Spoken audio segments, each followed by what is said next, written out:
সুপ্রিয় শিক্ষার্থী বন্ধুরা, টিবিসি মাস্টারি ইউটিউব চ্যানেলে তোমাদের সকলকে আবার একবার স্বাগত জানাচ্ছি। আশা করি তোমরা সকলেই ভালো আছো। আজকে যে বিষয়টি নিয়ে আলোচনা করব সেটা হচ্ছে, যারা তোমরা দ্বাদশ শ্রেণীতে পড়াশোনা করছো, তো তোমাদের প্রিভিয়াস ইয়ারের প্রশ্ন নিয়ে আলোচনা করব। পূর্বে আমি বাংলা বিষয়ের প্রিভিয়াস ইয়ার প্রশ্ন নিয়ে আলোচনা করেছি। আজকে তোমাদের political science half yearly examination 2023 এই প্রশ্নটির উত্তর সহকারে আলোচনা করব। সেখানে রয়েছে সঠিক উত্তর এবং রয়েছে এক কথায় উত্তর এবং দুইয়ের মান, সেগুলির উত্তর সহকারে আলোচনা করব। এই প্রশ্নটি তোমাদের সামনে হাফ ইয়ারলি পরীক্ষা, তার জন্য খুবই গুরুত্বপূর্ণ। সামনে যেহেতু তোমাদের হাফ ইয়ারলি পরীক্ষা, তো গত বছর হাফ ইয়ারলি পরীক্ষা কীভাবে প্রশ্নটি এসেছে তো তোমাদের একটু জানা দরকার, কারণ এই প্রশ্নটা একটু রিপিট হতেই পারে, অনেকাংশে প্রশ্ন আসার সম্ভাবনা রয়েছে, তাহলে তোমাদেরকে এগুলি জানা একান্ত প্রয়োজন।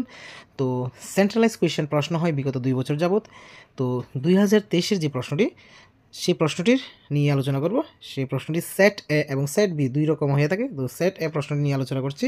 তোমরা অনুরোধ করেছো তোমাদেরকে পরীক্ষার জন্য সাজেশন দেওয়ার জন্য, এডুকেশন, পলিটিক্যাল সায়েন্স, হিস্ট্রি। তো আমি যথেষ্ট চেষ্টা চালিয়ে যাচ্ছি। তো তার পূর্বে তোমাদের পূর্বের হাফ-ইয়ারলি প্রশ্ন কীরূপ এসেছে এবং কীগুলি আসতে চলেছে এবছর, এবং 2024 সালে যেগুলি এসেছে, কোনগুলি এসেছে সেগুলি বাদ দিয়ে তোমাদের কোনগুলি পড়তে হবে, তার জন্য এই প্রশ্নটা খুবই তোমাদের জানা দরকার। তার জন্য তোমাদের সামনে নিয়ে এসেছি এই প্রশ্নটি। তো চলো দেরি না করে শুরু করি। এই প্রশ্নটি নিয়ে আলোচনার পূর্বে তোমাদের একটু জেনে রাখা ভালো যে তোমাদের syllabus political science half yearly পরীক্ষাতে কী কী রয়েছে। তোমাদের হাফ ইয়ারলি পরীক্ষাতে দেখো স্পষ্ট, পার্ট 1 এবং পার্ট 2 দুটি ভাগে বিভক্ত রয়েছে। সমকালীন বিশ্ব রাজনীতি পার্ট 1 এবং স্বাধীনোত্তর ভারতের রাজনীতি পার্ট 2। তো এখানে পার্ট 1-এ রয়েছে 5টি অধ্যায় এবং পার্ট 2-তে রয়েছে 5টি অধ্যায়, সর্বমোট 10টি অধ্যায় রয়েছে। সেখান থেকে তোমাদের পরীক্ষা হাফ ইয়ারলিতে অবশ্যই আসবে। তো এখানে পার্ট 1-এর মধ্যে রয়েছে ঠান্ডা যুদ্ধের সময়কাল, 2 মেরুর সমাপ্তি, ক্ষমতার বিকল্প কেন্দ্রবিন্দু, সমকালীন দক্ষিণ এশিয়া, আন্তর্জাতিক সংগঠনসমূহ।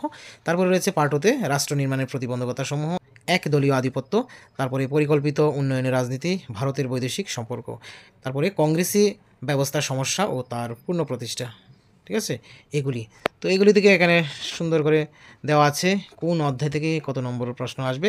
তোমাদের প্রথম যেটা ঠান্ডা যুদ্ধের সময়কাল, সেখান থেকে দেখো ছোটো প্রশ্নগুলি দেখে নেবে তোমরা। বড় প্রশ্ন এখানে আসবে 5-এর মান একটি। ঠিক আছে, 2 মেরুর সমাপ্তি থেকে 4-এর মান আসবে একটি। তারপরে ক্ষমতার বিকল্প কেন্দ্রবিন্দু, এখানে 3-এর মান একটি থাকবে। সমকালীন দক্ষিণ এশিয়া, সেটা থেকে থাকবে 4-এর মান একটি। আন্তর্জাতিক সংগঠনসমূহ, সেখান থেকে 4-এর মান একটি থাকবে। ঠিক আছে, সঙ্গে সবগুলি থেকে 2-এর মানও একটি একটি করে থাকবে, শুধু ঠান্ডা যুদ্ধের সময়কাল থেকে থাকবে না 2-এর মান, 3-এর মান, 4-এর মান থাকবে না। তারপরে রাষ্ট্র নির্মাণের প্রতিবন্ধকতা সমূহ, দেখো এখানে 4-এর মান একটি থাকবে। একদলীয় আধিপত্য থেকে 2-এর মান একটি, 4-এর মান একটি। পরিকল্পিত উন্নয়নের রাজনীতি, এটা থেকে 3-এর মান একটি থাকবে। ভারতের বৈদেশিক সম্পর্ক, এটা থেকে 2-এর মান একটি, 4-এর মান একটি। আর কংগ্রেসি ব্যবস্থায় সমস্যা তার পূর্ণ প্রতিষ্ঠা, সেখান থেকে 5-এর মান থাকবে একটি। এই হচ্ছে তোমাদের হাফ ইয়ারলি পরীক্ষার প্যাটার্ন অ্যান্ড সিলেবাস। ঠিক আছে, একটু সামান্য পরিমাণে পরিবর্তন থাকবে প্রি বোর্ড এবং বোর্ড ফাইনালের জন্য। তো এগুলি থেকেই কিন্তু পরীক্ষায় আসবে। শুরু করি প্রশ্নটির বিষয় নিয়ে আলোচনা। তো তোমরা এই প্রশ্নটা মনোযোগ সহকারে পড়ে নেবে বাড়িতে। প্রথম তোমাদের সঠিক উত্তরটি বাছাই করো, ক বিভাগ। সেখানে প্রথম 10টি থাকবে প্রশ্ন সঠিক উত্তর। তো এবারেও তোমাদের হাফ ইয়ারলি থাকবে, প্রি বোর্ডে থাকবে এবং বোর্ড ফাইনাল থাকবে। যেহেতু নতুন করে 2024 এবং 25-এর কোনো তোমাদের সিলেবাস বা প্যাটার্ন প্রকাশিত হয়নি, তো তাহলে পূর্বের প্যাটার্ন এবং সিলেবাস নিয়ে পরীক্ষা থাকবে। তো এখানেই প্রশ্নগুলি কী রয়েছে। বার্লিন প্রাচীর ধ্বংস হয়েছিল, 4টি অপশান দেওয়া থাকবে। সঠিক উত্তরটি আমি বলে দিচ্ছি, 1989 সালে। তারপরে ম্যাস্ট্রিক্ট চুক্তির ভিত্তিতে গড়ে উঠেছিল। তো এখানে 4টি অপশান রয়েছে, উত্তরটা হবে ইইউ। 3 নম্বরটা হচ্ছে রাশিয়ার প্রথম নির্বাচিত রাষ্ট্রপতি ছিলেন, উত্তরটা হবে বরিস ইয়েলৎসিন।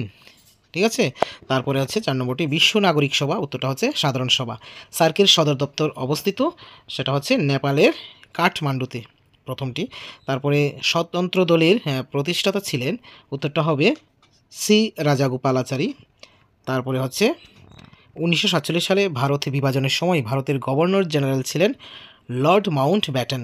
ঠিক আছে, তারপর 8 নম্বরটা হচ্ছে অপারেশন ফ্লাড সম্পর্কিত ড্যাশ এর সঙ্গে, বন্যা নিয়ন্ত্রণ, দুগ্ধ উৎপাদন, মৎস্য উৎপাদন, সামরিক অভিযান, উত্তরটা হবে দুগ্ধ উৎপাদন। নির্জোট আন্দোলনের অন্যতম নেতা ছিলেন জওহরলাল নেহরু। আয়ারাম গায়ারাম কথাটি বলেছিলেন বীরেন্দ্র সিংহ। তো তোমাদের অনেক উপকারে আসবে এই প্রশ্নগুলি, কিন্তু তোমরা প্রি বোর্ড এবং বোর্ড প্যানেলও করে নেবে। তো তোমরা এগুলি পয়েন্ট আউট করে রাখবে, অর্থাৎ খাতায় লিখে রাখবে। ঠিক আছে, তারপরে একটি পূর্ণাঙ্গে বাকি নিচের প্রশ্নগুলি উত্তর দাও। এখানে 20 নম্বর আসবে, তাহলে প্রথম 10 এবং পরে 20, সর্বমোট 30 নম্বর থাকবে এক কথায় মানের। কত সালে কিউবা মিসাইল সংকট হয়েছিল? 1962 সালে, তোমরা লিখে রাখবে। গ্লাসনস্ত শব্দের অর্থ কী?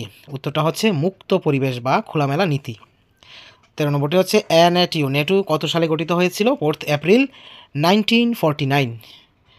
বিশেষ অর্থনৈতিক জোন বা স্যাস কি? এটা হচ্ছে বিদেশি পুঁজিপতিদের নিজস্ব ব্যবসা বাণিজ্য স্থাপনের জন্য বিশেষ অর্থনৈতিক অঞ্চল স্থাপন করাটি বলা হয় স্যাস। তারপরে সোভিয়েত ইউনিয়ন দ্বারা গঠিত সামরিক জোটের নাম কি ছিল? ওয়ারাস চুক্তি। ঠিক আছে। 16 নম্বরটি হচ্ছে লোক ইস্ট পলিসি এর রূপকার কে ছিলেন? পিবি নরসিমা রাও। তারপরে 17 নম্বর, কত সালে নেপালের রাজতন্ত্রের অবসান হয়েছিল? 2008 সালে। শ্রীলঙ্কার পূর্বের নাম কী ছিল? সিলন। তারপরে কোন তারিখটি জাতিপুঞ্জ দিবস হিসাবে পালন করা হয়? 24শে অক্টোবর এই তারিখটি জাতিপুঞ্জ দিবস হিসাবে পালন করা হয়। জনসংঘের প্রতিষ্ঠাতা কে ছিলেন?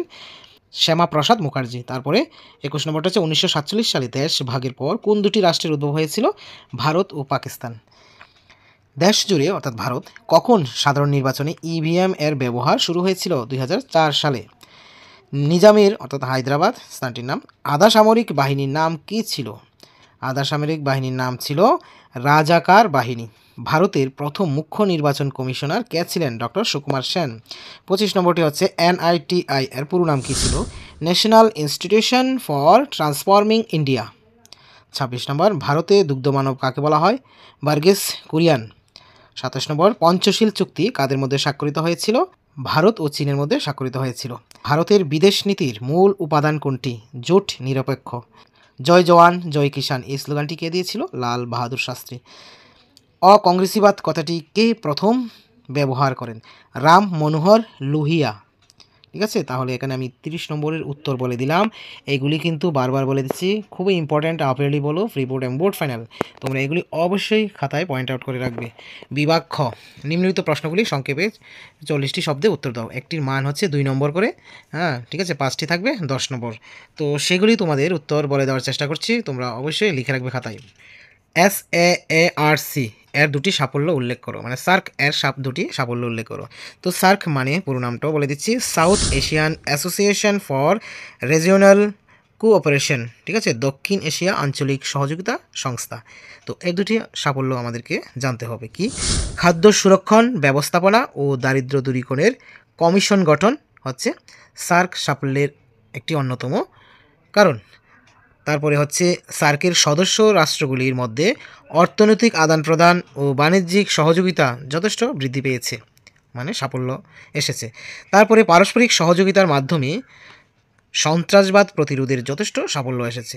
শিশুকন্যাদের কল্যাণের উদ্দেশ্যে সার্ক গুরুত্বপূর্ণ পদক্ষেপ গ্রহণ করেছে। তো 2-4টি বলে দিলাম, তো যেগুলি তোমাদের মনে রাখতে পারবে সেগুলি শিখে নেবে। ঠিক আছে।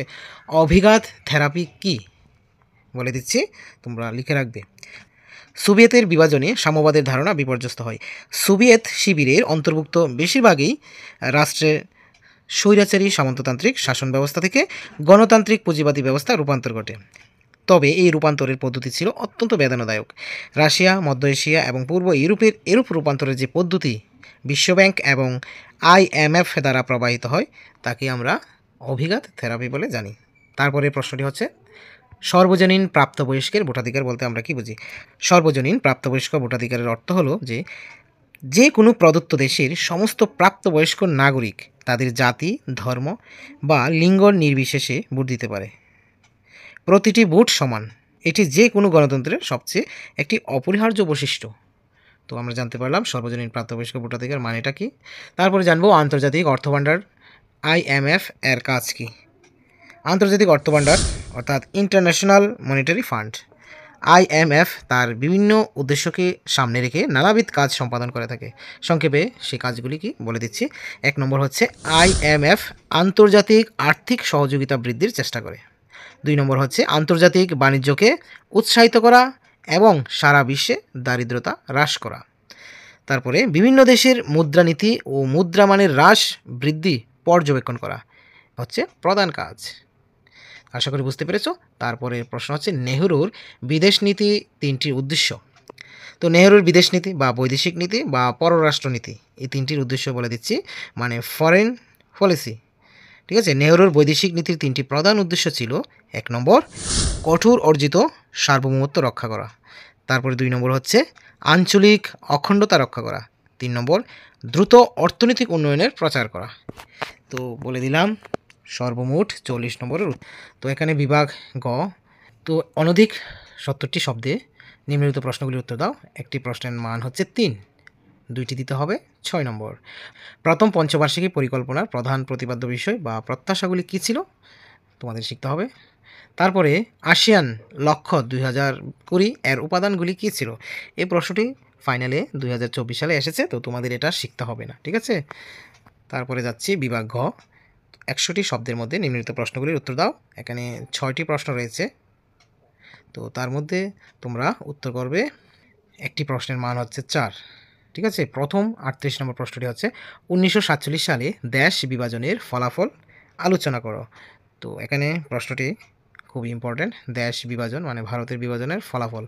তারপরে 39 নম্বর ভারতীয় রাজনীতিতে 1967 খ্রিস্টাব্দ পর্যন্ত কংগ্রেস দলের একাধিপত্যের 4টি কারণ। তারপরে 40 নম্বর শ্রীলঙ্কার জাতিগত সমস্যা সম্পর্কে সংক্ষেপে আলোচনা করো। মোস্ট ইম্পর্টেন্ট এই প্রশ্নগুলি, কিন্তু তোমরা অবশ্যই এগুলি তৈরি করে পড়ে নেবে। সোভিয়েত ইউনিয়নের বিভাজনের মূল কারণগুলি বর্ণনা করো। সবগুলি ইম্পর্টেন্ট রয়েছে। নিরাপত্তা পরিষদের গঠন ও দুটি কার্যাবলী লিখো। গঠন 2 নম্বর, কার্যাবলী 2 নম্বর। 4 ভারতের পররাষ্ট্রনীতির প্রধান নীতিসমূহ আলোচনা করো। এই প্রশ্নটা মোস্ট ইম্পর্টেন্ট। তারপরে চলে যাচ্ছি বিভাগ ও, নিম্নলিখিত প্রশ্নগুলির 150টি শব্দের মধ্যে উত্তর করতে হবে। একটি প্রশ্নের মান হচ্ছে 5, 2টি প্রশ্নের উত্তর করতে হবে অথবা দিয়ে থাকবে 10 নম্বর। তো এখানে 44 প্রশ্নটি কী বলা হয়েছে, 1969 সালে কংগ্রেস দলের বিভাজনের প্রধান কারণগুলি উল্লেখ করো। তো এটা 2024 সালের ফাইনালে চলে এসেছে। অথবা ভারতীয় রাজনীতিতে দলত্যাগের কারণগুলি উল্লেখ করো, এটা প্রশ্নটা পড়বে তোমরা। তারপরে 45 ঠান্ডা যুদ্ধের কারণগুলো আলোচনা করো, এটাও ইম্পর্টেন্ট প্রশ্ন। অথবা বর্তমান বিশ্বে জোট নিরপেক্ষতার প্রাসঙ্গিকতা উল্লেখ করো। তো এই প্রশ্নগুলিও ইম্পর্টেন্ট। তো আশা করি সবগুলি প্রশ্ন ইম্পর্টেন্ট। তো যে দুটি বলে দিয়েছি 2024 এসেছে ফাইনালে, তো এগুলি পড়তে হবে না। তো আশা করি আমার সুপ্রিয় শিক্ষার্থী বন্ধুরা তোমরা বুঝতে পেরেছো এই প্রশ্নটা তোমাদের হাফ ইয়ারলি পরীক্ষার জন্য খুবই ইম্পর্টেন্ট।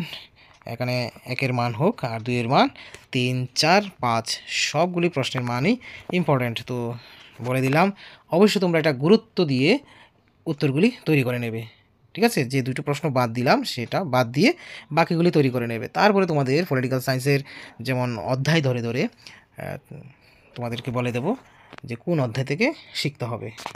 আমার সুপ্রিয় শিক্ষার্থী বন্ধুরা, তোমরা যারা এই চ্যানেল নতুন আছো অবশ্যই চ্যানেলটিকে সাবস্ক্রাইব করে পাশে থাকবে এবং পাশে থাকা বেল আইকন প্রেস করে দেবে এমন আরও নতুন নতুন ভিডিও পাওয়ার জন্য। তোমরা পাশে আছো বলেই আমি উৎসাহিত হই। তো আমার সুপ্রিয় শিক্ষার্থী বন্ধুরা, আজকের এই ভিডিওটি এখানেই শেষ করছি। তোমরা ভালো থেকো, সুস্থ থেকো, তোমাদের পরীক্ষা ভালো হোক, শুভ হোক এই কামনাই করব। Always by the side of the students. Thank you.